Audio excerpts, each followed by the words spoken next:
नहीं है।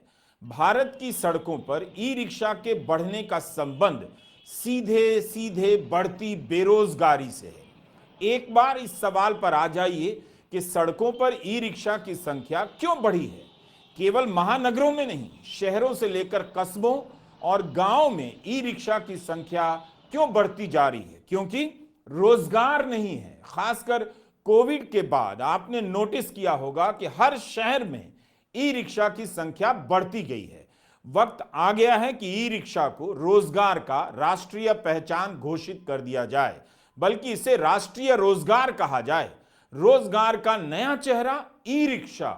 इसमें कोई शक नहीं कि ई रिक्शा के कारण सड़कों पर भीषण समस्या बढ़ गई है, लेकिन इसमें भी कोई शक नहीं कि ई रिक्शा के कारण रोजगार भी मिलने लगा है। इस पर अध्ययन होना चाहिए कि आज भारत का आईटी सेक्टर ज्यादा रोजगार देता है या ई रिक्शा सेक्टर दे रहा है। किसी की नौकरी चली गई है तो ई रिक्शा चला रहा है, किसी को नौकरी नहीं मिल रही है तो ई रिक्शा चला रहा है, किसी को दिहाड़ी कम मिल रही है तो ई रिक्शा चला रहा है, किसी को कम सैलरी मिल रही है तो वो काम छोड़कर ई रिक्शा चला रहा है। अलग अलग कारणों से लोग ई रिक्शा चलाने लगे हैं। आज भारत के सड़कों की पहचान अगर किसी एक वाहन से है तो वह ई रिक्शा है। ई रिक्शा ने हमारे शहरों की पहचान बदल दी है। यह छोटा सा वाहन भारत की आर्थिक नीतियों की नाकामी के कारण पसरता जा रहा है, लेकिन अपनी क्षमता से ज्यादा भारत की अर्थव्यवस्था में माल ढोकर और रोजगार देकर योगदान भी कर रहा है। मुजफ्फरनगर के शिव चौक चले जाइए, नोवेल्टी चौक चले जाइए या महावीर चौक, ई रिक्शा की भरमार दिख जाएगी। भारत की सड़कों पर ई रिक्शा छा चुकी है, उसी का वर्चस्व नजर आता है। मुजफ्फरनगर में करीब 13,000 ई रिक्शा पंजीकृत है। आगरा में इसकी संख्या इसी के आसपास बताई जाती है। यूपी में ई रिक्शा का पंजीकरण होने लगा है। अलग अलग राज्यों में अलग अलग नीतियां हैं और कहीं तो नीतियां भी नहीं है। दिल्ली में भी पंजीकरण होता है, लेकिन बहुत सारी ई रिक्शा बगैर पंजीकरण के दिल्ली में चल रही हैं। कई शहरों में यही सुनने को मिला है कि जितनी ई रिक्शा आप सड़कों पर पंजीकृत तरीके से देखते हैं, उससे कई गुना ई रिक्शा उस शहर में चल रही है। वैध और अवैध के बीच बटी ये ई रिक्शा आज भारत के युवाओं को वैध तरीके से रोजगार देने लगी है। चाहे जैसे भी हो, आसानी से उपलब्ध हो जाती है।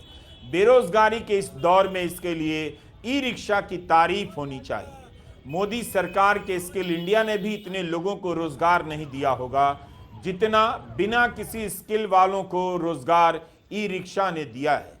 ये और बात है कि आज इनकी संख्या बढ़ने से अब इनकी भी कमाई घटने लगी है, लेकिन कम कमाई की भी नौकरी इतनी ज्यादा हो गई है कि युवा मजबूरन ई रिक्शा चलाने लगे हैं। मैं फिलहाल तो ई रिक्शा चला रहा हूँ भाई। मजदूरी पहले मैं दिहाड़ी मजदूरी करता था, ये 7-8 साल हो चुके। हाँ, रिक्शा का रजिस्ट्रेशन है। मजदूरी क्या, अपनी दाल रोटी चल रही, वो हिसाब नहीं है जो होना चाहिए। मैं 1 साल से टेम्पो चलाऊंगा, तो अपना मजदूरी हो जाए 500 से 400 रुपए की। टेम्पो में काम खत्म हो लिया जब से ई रिक्शा आई थी। भाई इतने बढ़ जाते हैं, 500-400 रुपए, 300-400-500 अपना खर्चा चल रहा। फिटनेस है, बीमा है, टैक्स है और ड्राइविंग लाइसेंस है रिक्शा का चलाने का। पहले ट्रैक्टर चलाते थे जी, ट्रैक्टर आमदनी कम है जी, तनख्वाह कम देते हैं। रिक्शा में भाई है मजदूरी हो जाए जी, अपनी नहीं है अपने मजदूरी कर लेते हैं। मजदूरी जितने हो जाए जी, 500-400 रुपये कमा ले। यही रिक्शा ज्यादा हो रही है जी, आमदनी कम हो रही है जी। अब फिलहाल तो पढ़ाई तो जी इंटर तक कर रखी, नौकरी तो लग रही नहीं जी, क्या करें, नौकरी नौकरी मिली नहीं, क्या करें। तो आज हम बात करेंगे भारत के सबसे तेजी से उभरते रोजगार के सेक्टर ई रिक्शा रोजगार सेक्टर की। भारत ई रिक्शा नेशन बन चुका है। इसके जरिए आपको भारत की अर्थव्यवस्था के तमाम सुनहरे दावों की जांच करने का मौका भी मिलेगा। पहला, ई रिक्शा कौन चलाता है, ई रिक्शा से कौन चलता है। भारत के शहरों में सार्वजनिक परिवहन नाम की चीज नहीं, लेकिन ई रिक्शा ने अपने आप सस्ते सार्वजनिक परिवहन का रूप ले लिया है।